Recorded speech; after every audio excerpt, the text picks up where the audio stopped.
ওর সন্তানের নাম দিয়েছিলাম ফিরিনাস, বিপ্লবী এবং সাহসী। সম্মানিত ভাইয়েরা, আজকের ওর সন্তানের চেহারার দিকে তাকানো যায় না। আজকের আমার মা প্রায় পাগল হয়ে যাচ্ছে, জ্ঞান হারিয়ে ফেলছে। আমার ভাই বোন তারা পাগল হয়ে যাচ্ছে। আমার 6 ভাই বোনের মধ্যে সবচেয়ে ছোট ছিল শরীফ উসমান হাদি। আজকের তার লাশ আমার কাঁধে বহন করতে হচ্ছে। আজকের আপনাদের কাছে আমার কোনো দাবি নাই, শুধু একটি দাবি।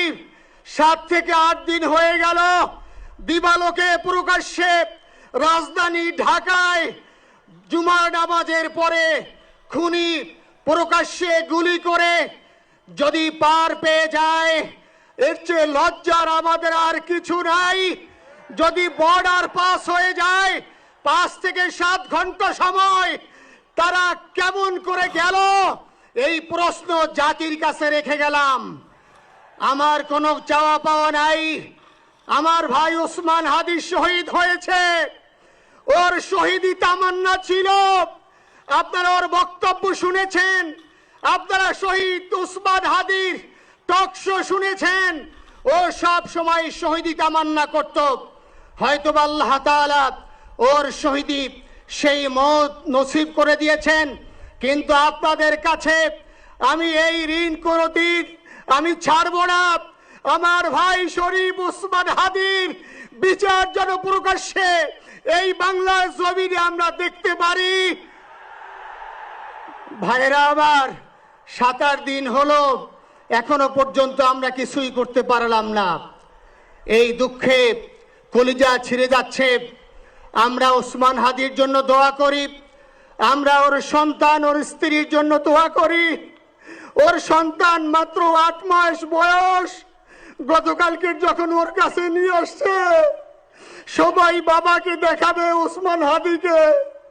আমি বললাম কি লাভ হবে, ও তো কোনোদিন ওর বাবার চেহারা কথা বলতে পারবে না। ওর ছেলে আর কোনোদিন জানবে না যে আমার বাবা কেমন ছিল।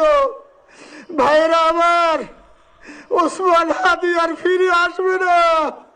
ওসমান, তুমি দেখে যাও, লক্ষ লক্ষ জনতা, তৌহিদি জনতা তোমার জন্য পাগল। ওসমান, তুমি বড় নাই, তুমি আমাদেরকে পাগল বানাই দিয়ে গেছো। আল্লাহর কাছে আমরা সবাই দোয়া করি, আল্লাহ যেন আমার ভাই শহীদ শরীফ উসমান হাদিকে জান্নাতুল ফিরদাউসের মেহমান হিসেবে কবুল করেন। আল্লাহ তাআলার কাছে দোয়া করছি, আয় আল্লাহ তাআলা, আমরা যারা বেঁচে আছি ঈমানের সাথে, স্বাধীনতার সার্বভৌমত্ব রক্ষা করে তৌহিদের দ্বীপ বাংলাদেশকে যেন আমরা রক্ষা করতে পারি, সেই তৌফিক আল্লাহ তাআলা আমাদের নসিব করুন। আপনাদের সবার কাছে দোয়া চাচ্ছি। আমার মেজো ভাই ওমর ফারুক সাথে ছিল, ওর জন্য আপনারা দোয়া করবেন। আমার ছোট বোন মাসুমা অ্যাবনর্মাল হয়ে গেছে, তাকে চিকিৎসা করাচ্ছি, ডাক্তাররা বলছে অনেক বেশি সমস্যা।